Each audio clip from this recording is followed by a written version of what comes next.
Hola, bienvenidos a esta exploración profunda del oído. Hoy nos sumergimos en este universo fascinante usando el material que hemos revisado. Vamos a ver cómo se forma desde la gestación, su anatomía, cómo funciona para el equilibrio y la audición, e incluso sus conexiones con nariz, faringe. ¿Y cómo evaluamos si todo va bien? Un viaje desde la tercera semana de vida fetal. Exacto. Empezaremos por el principio, por la embriología. Es un proceso increíblemente coordinado, ¿sabes? Veremos cómo esas tres capas germinales dan lugar a estructuras tan distintas. Perfecto. Entonces, vamos a desglosar eso. ¿Cuándo arranca el desarrollo del oído? Todo empieza muy temprano, alrededor de la tercera semana de gestación. Pero para entenderlo bien, hay que pensar primero en la faringe primitiva del embrión. Tiene arcos, bolsas por dentro, hendiduras por fuera. Y claro, las tres capas: endodermo adentro, mesodermo en medio y ectodermo afuera. Increíble. 3 capas y de ahí sale todo. ¿Cómo aparece la parte externa? La oreja que vemos. Bueno, el oído externo tiene, digamos, dos partes principales. Primero, el pabellón auricular, la oreja. Eso deriva del mesodermo del primer y segundo arco faríngeo. Imagínate como 6 pequeños bultitos de tejido, proliferaciones mesenquimáticas que van creciendo, moviéndose y fusionándose para dar esa forma tan particular. O sea que su forma ya tiene una función desde el inicio, para captar el sonido, ¿no? Justamente. Y luego está el conducto que lleva el sonido hacia adentro. El conducto auditivo externo. Ese mismo, el CAE. Este viene del ectodermo de la primera hendidura faríngea, que es como un pliegue hacia adentro desde afuera. Al principio se forma como un tapón de células, el tapón meatal. Esto es como al tercer mes. Pero luego, como hacia el séptimo mes, ese tapón desaparece y deja el conducto abierto. Qué curioso cómo se pliega y luego se ahueca. Y el oído medio. Ahí donde están los huesecillos. Ah, el oído medio. Ese se forma sobre todo del endodermo de la primera bolsa faríngea, que es una invaginación pero desde adentro. Esa bolsa se alarga y forma el receso tubo-timpánico. La parte más lejana, la distal, forma la caja timpánica. Y la parte más cercana, la proximal, se convierte en la trompa de Eustaquio. La trompa que conecta con la garganta, ¿cierto? Exacto, esa misma. Y los huesecillos. Son tan pequeños. Diminutos pero esenciales. El martillo, el yunque y el estribo. Nacen del mesénquima, que es un tipo de mesodermo de los arcos primero y segundo. Del primer arco salen el martillo y el yunque, y del segundo arco el estribo. Primero son cartílago y luego se hacen hueso. Y llegamos a la parte más interna y compleja, me imagino. El oído interno, el laberinto. Sin duda, el oído interno también arranca en la tercera semana, pero este viene del ectodermo superficial, que está cerca de donde se formará el cerebro posterior, el mielencéfalo. Se forma un engrosamiento, la placoda óptica, eso como en el día 22.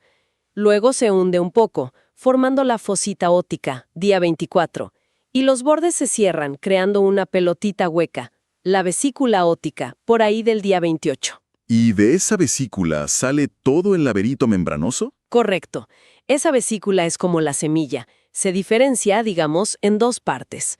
Una parte dorsal o utricular, que va a formar los conductos semicirculares y el utrículo. Para el equilibrio. Exacto. Y una parte ventral o sacular, que forma el sáculo, también para el equilibrio, y el conducto coclear, que se enrolla y forma la cóclea. La parte de la audición. Esa es. Y el hueso que lo rodea. El laberinto óseo. Ah, eso viene del mesodermo, que está alrededor de la vesícula óptica. Ese mesodermo se condensa y se convierte en hueso, formando el laberinto óseo. Y dentro de ese mesodermo, por un proceso que se llama vacuolización, se forman los espacios para la perilinfa, la escala vestibular y la escala timpánica. Y el órgano de Corti, el sensón auditivo en sí, se desarrolla a partir de células especiales dentro del conducto coclear. Es una coreografía impresionante. Definitivamente. Bueno, ya sabemos cómo se forma. Ahora veamos la estructura final, la anatomía. Empecemos por fuera. Claro, el pabellón aurícula, la oreja. Es esa estructura de fibrocartílago cubierta de piel. Tiene sus partes: hélix, antihélix, la concha, el trago. Su función es recoger las ondas sonoras y canalizarlas. Y fíjate qué curioso, la sensibilidad viene de varios nervios. el trigémino B par, el facial 7 par por la zona de la concha, la famosa rama de Ramsay-Hunt, y nervios del cuello C2, C3. Por eso un dolor de oído puede sentirse en otro lado. Tiene sentido. ¿Y el conducto auditivo externo? Mencionaste que venía de una hendidura. Sí, el CAE. Es un tubo de unos 2.5 centímetros en el adulto y tiene forma como de S acostada. El tercio de afuera es de cartílago. Ahí están los pelos, las glándulas de cera, y los 2/3 de adentro son de hueso. Hay un punto más estrecho, el istmo, justo donde se unen cartílago y hueso. Ahí se suelen atorar las cosas. Y está rodeado de estructuras importantes. Arriba el cráneo, abajo en la parótida, delante la articulación de la mandíbula, detrás la mastoides y el nervio facial. Vaya vecindario. ¿Sí? Y su función es llevar el sonido al tímpano y amplificar un poco algunas frecuencias. Y al final del conducto, el tímpano, esa membrana tan vital. La membrana timpánica normalmente es translúcida, de un color blanco nacarado o gris perla. Si la miras con el otoscopio, ves partes del martillo pegadas, el mango, la apófisis corta y un reflejo de luz, el triángulo luminoso. Tiene 2 partes, la pars tensa, que es la mayor parte y está tensa, y la pars flácida, arriba, que es más, flácida. ¿Por qué es flácida? Porque le falta la capa media, la fibrosa, que sí tiene la pars tensa. Esa capa le da rigidez. Al no tenerla, la pars flácida es más débil, se puede retraer más fácil. Entiendo. ¿Y detrás del tímpano? ¿La caja timpánica? Justo, la caja timpánica o oído medio. Una cavidad pequeña llena de aire. Adentro están los 3 huesecillos, martillo, yunque y estribo, conectados en cadena. También hay 2 musculitos, el tensor del tímpano, que tira del martillo, y el estapedio, que se inserta en el estribo. Ayudan a proteger del ruido fuerte. Y pasan nervios importantes, como la cuerda del tímpano, que es una rama del facial y lleva el gusto de parte de la lengua. Increíble todo lo que cabe ahí. ¿Y cómo se conecta esa caja con el resto del cuerpo? Principalmente por la trompa de Eustaquio. Como vimos, conecta la caja con la nasofaringe, la parte de atrás de la nariz. Su función es clave, igualar la presión del aire a ambos lados del tímpano. Por eso se nos tapan los oídos al subir o bajar rápido. Y por eso bostezar o tragar ayuda no. Exacto, porque abre la trompa. Y esta conexión también es la vía por la que las infecciones de nariz o garganta pueden llegar al oído medio. Muy común en niños. Una conexión fundamental. Bueno, volvamos al laberinto.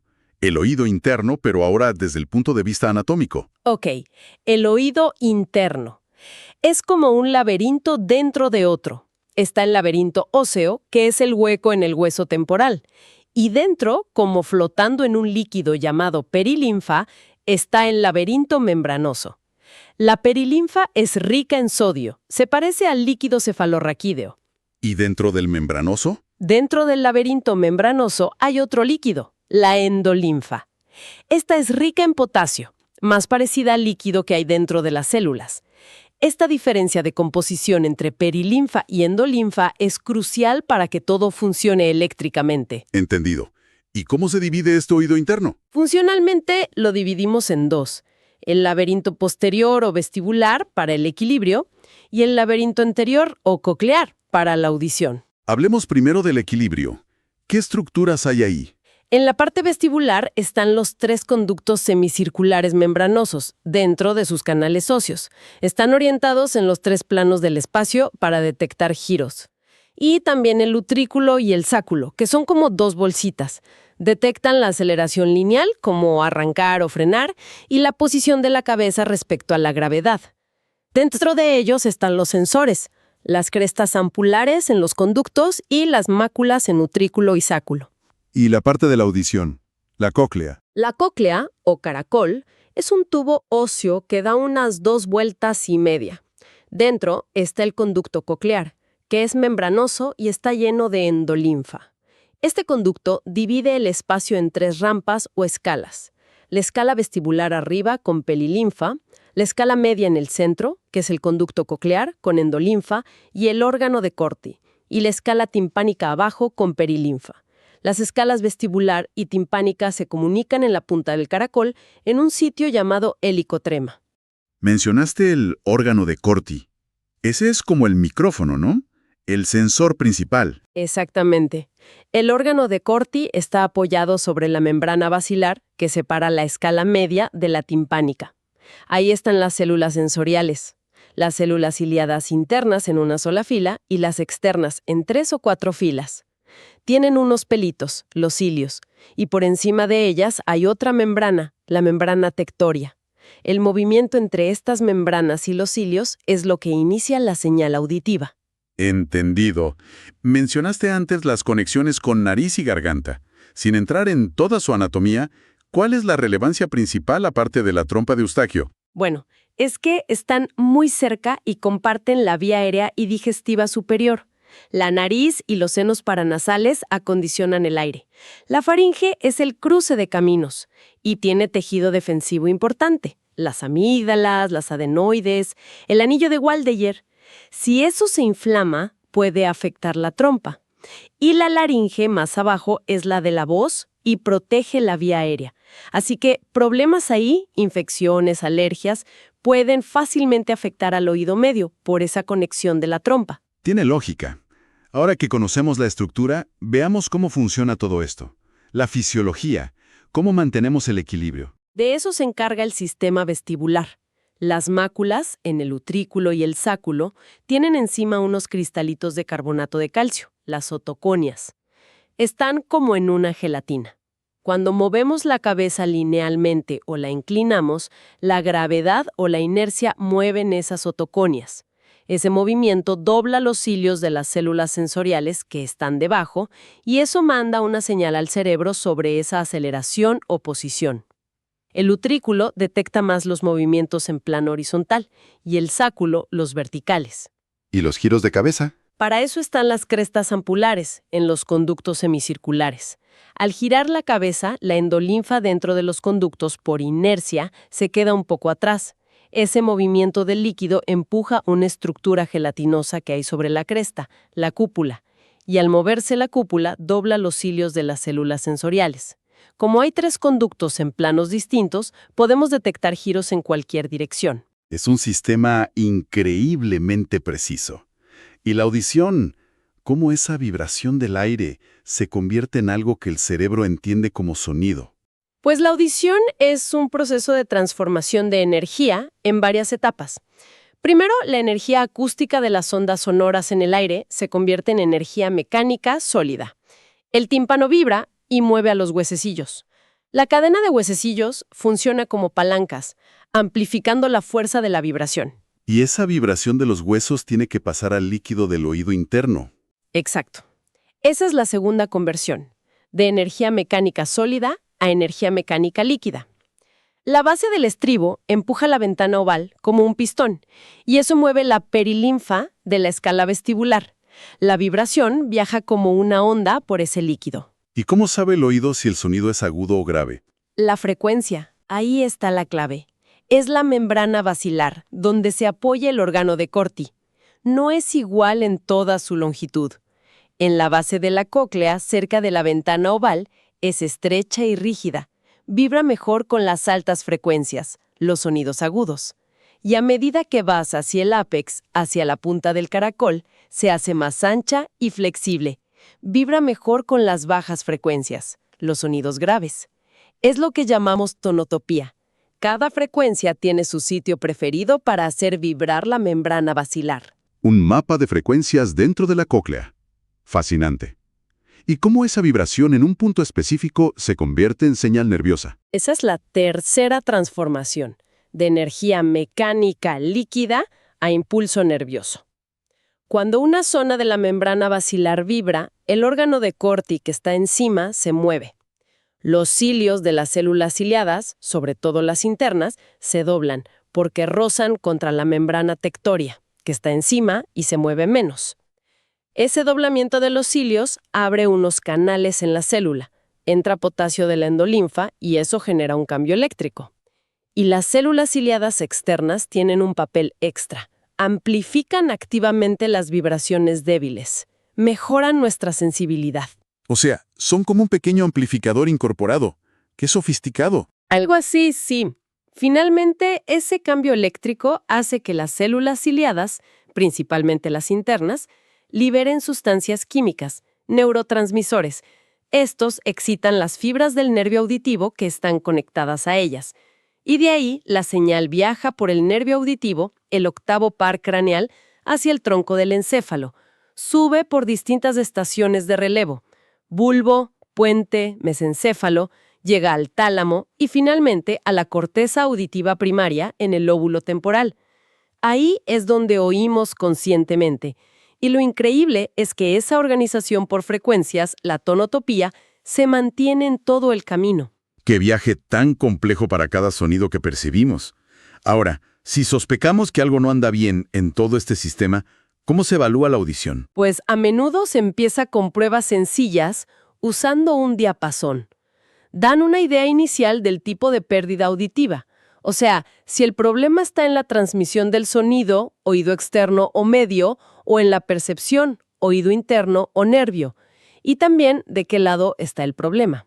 ¿Cuáles son esas pruebas con diapasón? Las clásicas. Sí, las clásicas son 3, principalmente. Schwabach compara cuánto tiempo oye el paciente el diapasón vibrando sobre el hueso mastoides comparado con el examinador, que se supone oye normal. Si oye más tiempo, Schwabach alargado sugiere una pérdida de transmisión. Si oye menos, acortado, sugiere una de percepción. Rine compara en el mismo oído si se oye mejor con el diapasón cerca del conducto, vía aérea, VA, o apoyado en la mastoides, vía ósea, VO. Lo normal es oír mejor por vía aérea, VA, VO. Eso es un rine positivo. Si se oye mejor por vía ósea, VO, VA, es un rine negativo y apunta a pérdida de transmisión. Weber se pone el diapasón vibrando en la mitad de la frente o cabeza.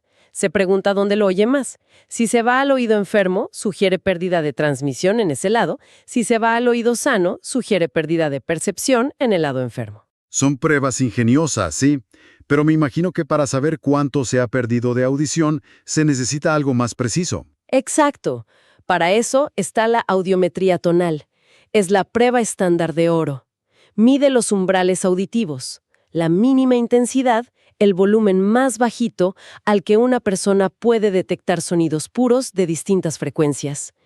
Y se mide tanto por vía aérea, con auriculares, como por vía ósea, con un vibrador que se pone en la mastoides. Y los resultados van a ese gráfico, el audiograma. Correcto. El audiograma. Es un gráfico con la frecuencia, en hertz, de grave a agudo, en el eje horizontal, y la intensidad, en decibelios, de BHL, en el vertical. Importante, en el eje vertical, más abajo, significa peor audición. Se necesitan más decibelios para oír. Se usan símbolos y colores estandarizados. Rojo para el oído derecho, azul para el izquierdo. Círculos y X para la vía aérea. Corchetes o signos de mayor-menor para la vía ósea. ¿Y cómo se interpreta ese gráfico? ¿Qué nos dice? Nos da 2 informaciones clave. Primero, la gravedad de la pérdida, según a cuántos decibelios está el umbral. Normal es hasta unos 20-25 decibelios. Luego viene leve, moderada, severa, profunda. Y segundo, el tipo de pérdida, comparando la vía aérea con la vía ósea. Si la vía ósea está normal, o casi, pero la aérea está caída, es una pérdida de transmisión o conductiva. Hay una diferencia, un gap entre las dos vías. Si las dos vías, aérea y ósea, están caídas de forma parecida, sin un gap importante, es una pérdida de percepción o neurosensorial. Y si la vía ósea está caída, pero la aérea está todavía peor, con un gap entre ellas, entonces es una pérdida mixta. Queda muy claro. La verdad es que ha sido un recorrido impresionante, desde esas células iniciales en el embrión hasta cómo medimos lo que oímos. Es fascinante ver cómo cada pequeño detalle anatómico tiene una función tan específica. Realmente lo es. La conexión entre cómo se forma, cómo es la estructura y cómo funciona es asombrosa. Y pensar que este órgano tan pequeño es vital no solo para oír y comunicarnos, sino también para nuestro equilibrio, para saber dónde estamos en el espacio. Así que bueno, la próxima vez que escuchemos música, o hablemos con alguien, o simplemente nos mantengamos en pie sin caernos, quizás podamos apreciar un poco más toda esa increíble maquinaria biológica que está trabajando sin parar. Exacto. Y mira, una reflexión final que me surge de todo esto. Mencionamos que la perilinfa del oído interno se parece al líquido cefalorraquídeo y que hay una conexión, el acueducto coclear. Esto nos podría hacer pensar qué implicaciones podría tener esa vía si hay cambios de presión dentro del cráneo. ¿Podría afectar la audición o el equilibrio? Es algo que se sigue investigando. Una pregunta muy interesante, sin duda, para seguir explorando. Muchísimas gracias por guiarnos en esta exploración tan detallada del oído. Cierre estándar del show.